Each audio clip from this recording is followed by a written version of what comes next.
Mississippi, Mr. Thompson, for his opening statement. Thank you very much, Mr. Chairman. And before I start, let me welcome Mr. Van Epps to the committee. Mr. Chairman, thank you for getting the Secretary of Homeland Security and National Counterterrorism Center Director here today. Representative Benny Thompson didn't walk into this hearing looking for a polite political disagreement. He walked in ready to drop a political bomb directly in front of the Secretary of Homeland Security.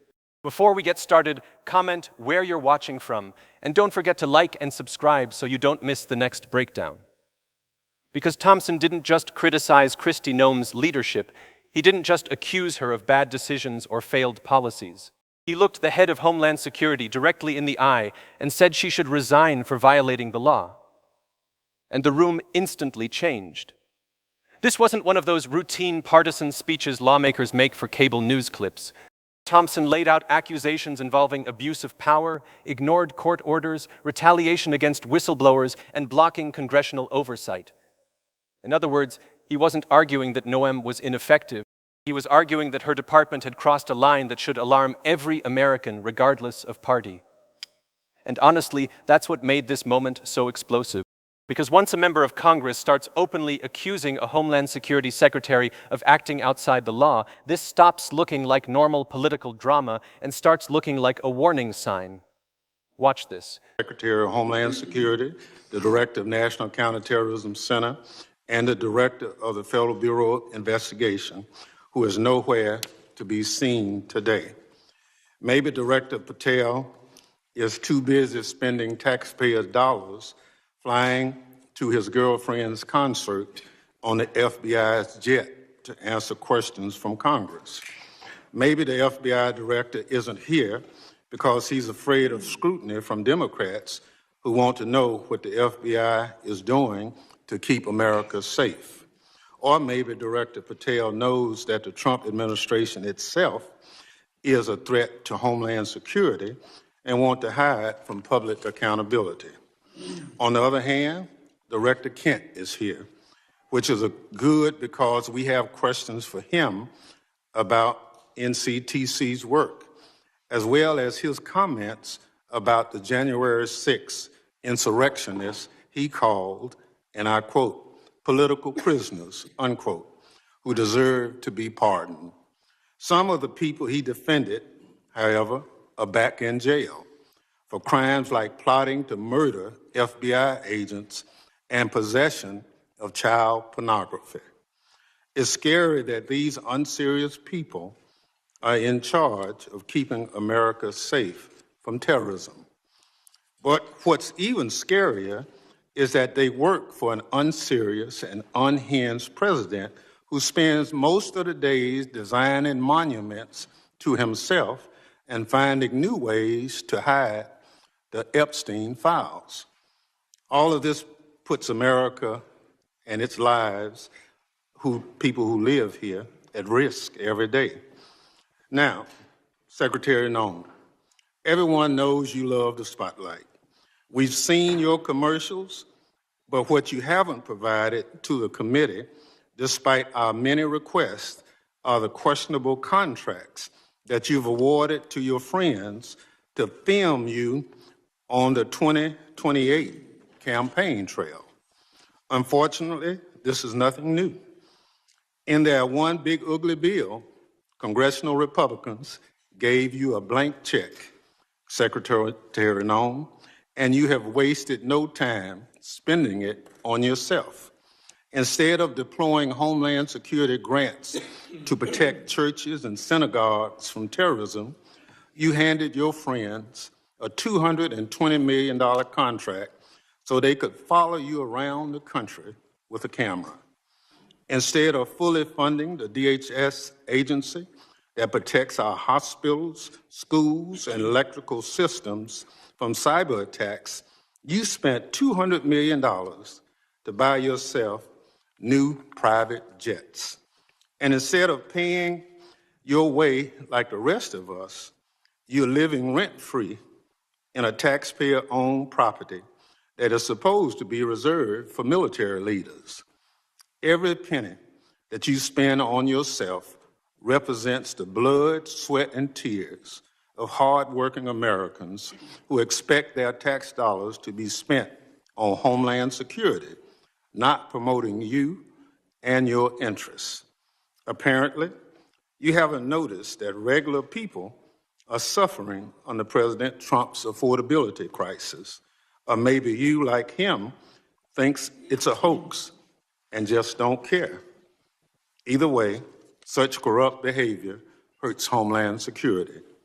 But it's not just the corrupt behavior, Secretary Noem, that hurts Homeland Security. It's also your blatant disregard for the law. You cut programs and withheld congressionally appropriated money to prevent terrorist attacks and prepare for natural disaster. You eviscerated the Office of Civil Rights and Civil Liberties, which was supposed to keep DHS from violating Americans' constitutional rights. Within your own department, you illegally fired employees and retaliated against whistleblowers who reported wrongdoings at DHS. And during a shutdown, when frontline employees were working without a paycheck, your press shop never stopped using its social media accounts to push out racist and xenophobic posts.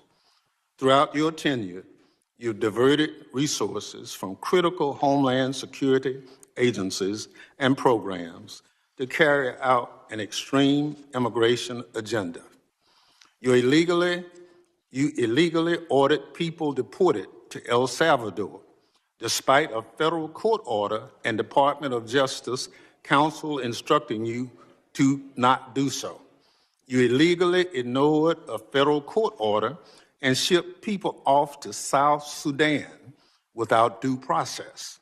You are illegally blocking members of Congress from conducting oversight of ICE detention facilities, even though federal law demands that we have access. In the process of carrying out this extreme agenda, at your direction, DHS has terrorized, beaten, and detained hundreds, if not thousands, of American citizens. At your direction, DHS has illegally detained and deported American citizens, including U.S. citizen children with cancer. At your direction, DHS has illegally gassed, pepper sprayed, and put their knees on the necks of Americans, including military veterans and clergy. At your direction, DHS has illegally tackled, beat up, and humiliated United States citizens, including senior citizens. At your direction, DHS has illegally tased, maced, punched, and even shot Americans. Black and brown Americans, in particular, have been racially profiled, detained, and locked up, and sometimes with tragic consequences. It's just one awful incident. A pregnant U.S. citizen was reportedly thrown to the ground, kicked, and left in handcuffs for hours after immigration officers did not believe that she was an American. She later lost a baby. You cannot enforce the law by breaking the law, Secretary Noem. That's not how justice works. It's not right, and it's un-American. And when Congress tries to carry out its constitutional oversight responsibilities to question you about your department actions, you hide, often with the help of congressional Republicans. Never in the history of the committee has a Secretary of Homeland Security hidden from congressional oversight like you and your department have, Secretary Noem. Our oversight letters to you go unanswered.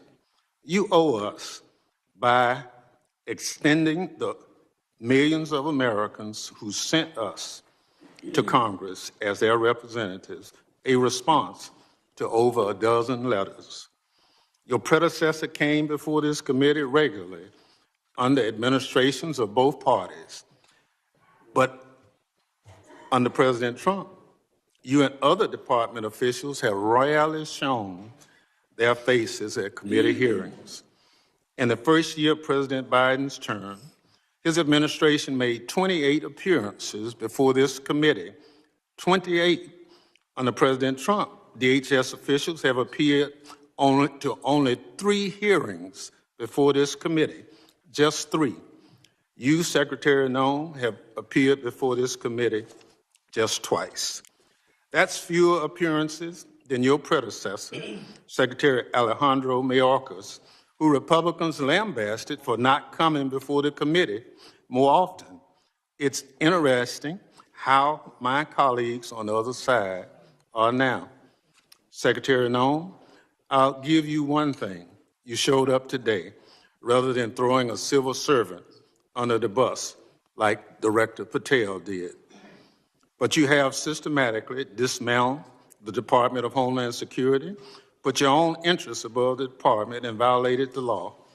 You are making America less safe. So rather than sitting here and wasting your time and ours with more corruption, lies, and lawlessness, I call on you to resign. Do a real service to the country and just resign. That is, if President Trump doesn't fire you first. I yield back. This wasn't just another political clip floating through social media. This was an official congressional oversight hearing, and that detail changes everything. Because oversight isn't optional in a democracy. It's not theater, and it's not a talking point. It's the mechanism designed to keep executive power from drifting beyond control. And in this moment, that system was being put under a very bright spotlight. What Benny Thompson did in that opening statement doesn't just live as a viral moment that fades in a day or two. It becomes part of the official record, the kind of record that journalists, investigators, and even future policymakers will go back to when trying to understand how far things had gone and when people started sounding the alarm. And the tone of that warning wasn't subtle. Thompson wasn't debating policy differences or expressing mild concern about priorities.